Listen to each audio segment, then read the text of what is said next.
Hey Brickmaniacs, as all of you know, we are now back here at the Brickmania HQ, and because of that, we want to bring back the designer's desk, because what's cooler than having the designer take a closer look at the model they created.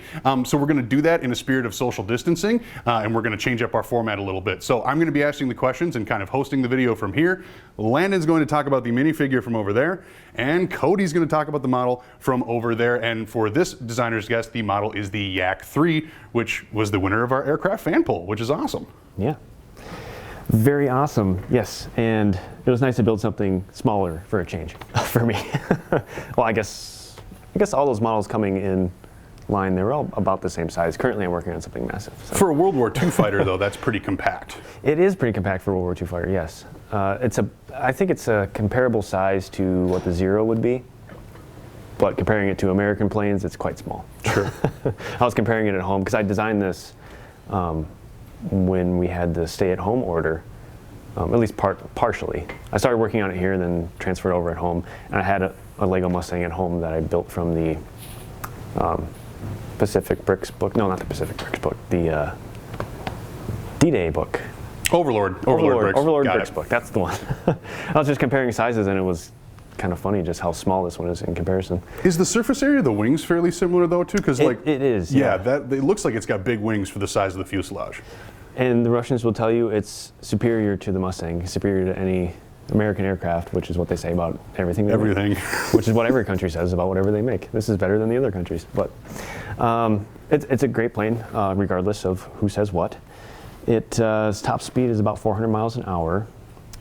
Good turning radius, good dogfighter. Packed a bit of a punch, has one 20mm cannon shooting out of the nose, out of the spinner, and two 50 caliber or 12.7mm machine guns right on the sides of the nose. And design-wise, for me, it's quite similar to the Yak-9, which I think was like my third model I ever built here. Oh, cool. And this is a bit more sleek looking than my original Yak-9 model. It's a lot stronger. I don't know if it's a lot stronger. It's actually probably comparable in size. Anyone who bought the original Yak-9, that was a pretty solid model. They were both bricks? Because this one is like exceptionally difficult to break. You can't, it's unbreakable. It can take a licking. So I was actually able to use some new elements that I was quite excited about to get that curved look to the top of the fuselage, and it's almost a straight line model. All the way across the top. There's not a lot of elegance to this plane. And it was actually kind of challenging to get that look of not being sleek and nice compared to building a Mustang, something like that. Everything kind of has its challenges, and you never know what's going to be a challenge, but getting that curvature was a bit of a challenge throughout the model. But this new piece here, it's 1x2 curved top brick. So it doesn't have the plate sticking out of it. Mm-hmm. And that's really the only way you can accomplish having that curvature in a 3 brick wide space. It definitely looks like it was made for that build. Yeah, it definitely does. It's not available in a lot of sets, but it's more available now than it was when it first came out. So I included it in the model, and I was really excited to use that piece. I also changed up the exhaust manifold sticking out of the sides. I like to change it up as much as I can, just try different things, see what people like. Is that one new? Because I don't think I've seen those studs stacked on the bar like that. Yeah, that one's new, and it's a bit tricky in the instruction process because they're separated just a little bit. They don't always seat all the way down. Mm-hmm. It's up to you whether or not you want them to seat all the way down, but in the instructions I give you a top-down view or a side view of it, just showing that there's a little gap in between each of them, just to get them all lined up in that space, fill the space a little bit better. Looks a little bit more like exhaust than it does just round plates. See, this is the kind of information you have to know by watching Designer's Desk videos.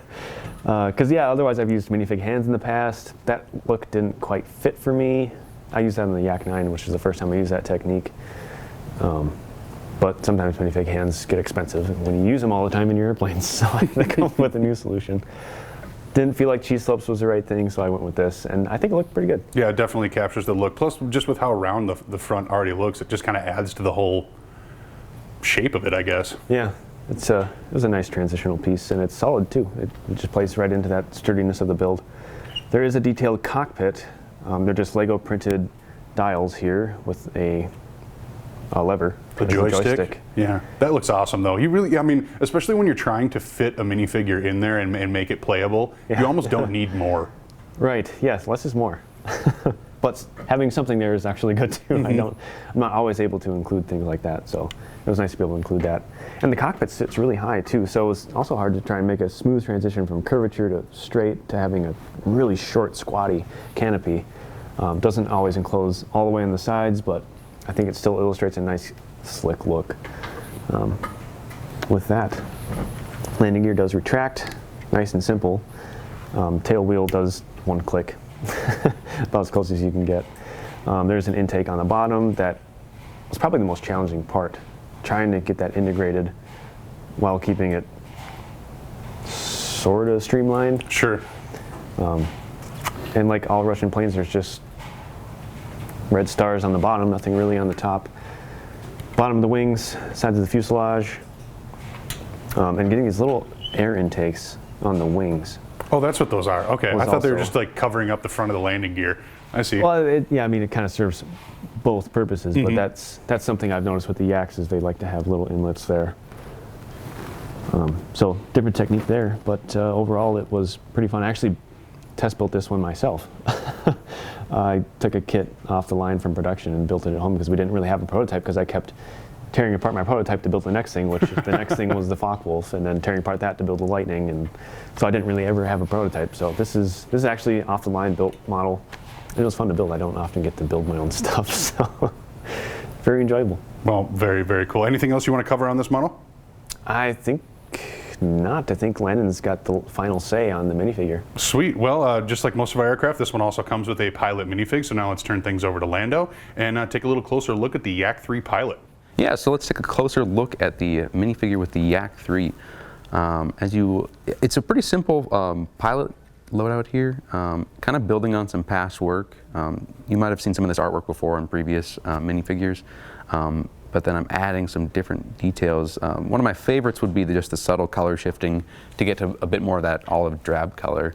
That's just a simple flight suit. From what I could tell, there was a bit of like Lend-Leasing going on between the Soviet Union and the United States. So this is actually, yeah, it's actually based very similarly to the, there's a Navy flight suit, like the United States Navy had a very similar flight suit, if not the same one, but then I think there was some regional remakes of it that the Soviet Union would have put together.